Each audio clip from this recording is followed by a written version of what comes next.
Welcome back. Been a long, fun weekend. I've gotten out and done some crawling.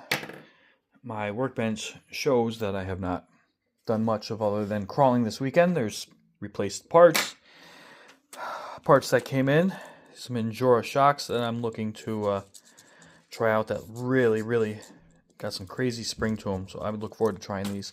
Anyway, I wanted to give you a free tip, free mod that I have learned and experimented with that made the world of difference for crawling.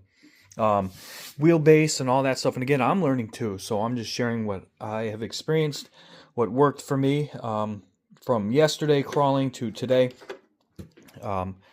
This bar has two posts that are behind here. After you pull everything off, you pull them out. It's like a long stud with an Allen key thread on the top, and it goes through these things and it allows this to adjust. Now, I figured out after crawling yesterday that the bumper was the first thing that was hitting.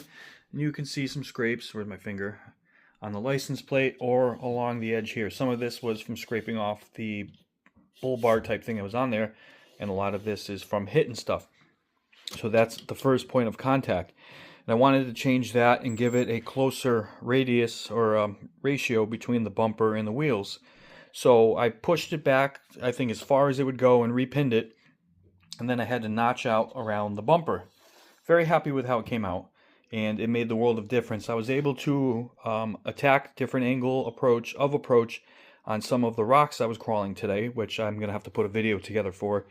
And the wheels were able to, especially turning and the angle of the way you hit that, were phenomenal, and it allowed me to climb a lot more things. There is some very strong proof of experience climbing today. I think this window got it the worst. That one right there, which is freaking hysterical.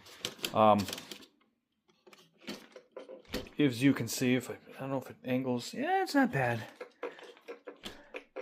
Nice and super sloppy soft, which really worked. Again, I'm going to experiment with these and see how these work. Dual spring, right? Can't see. Hold on. Yeah. Two separate springs, which is cool, and it probably has some stiffer ones and stuff. Oh, stiffer ones in there.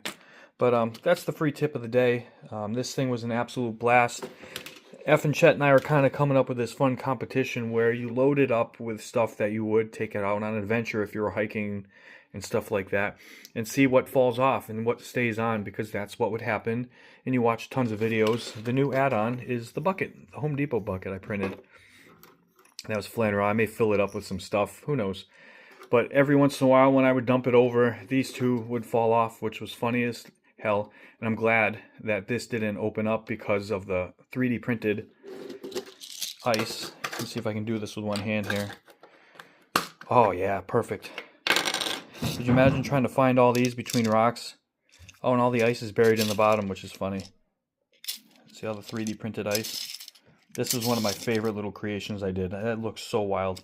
But yeah, I would have lost all these, which would have been funny. But that is it. Something simple. Excellent weekend. Weather was phenomenal. I got to clean up the office. I got some editing to do, depending on when this comes out. It's a Sunday afternoon. Tomorrow's edit is going to be this crawling from yesterday. And then I got a bunch of footage today that I look forward to sharing with you guys. So stay tuned. Always a pleasure.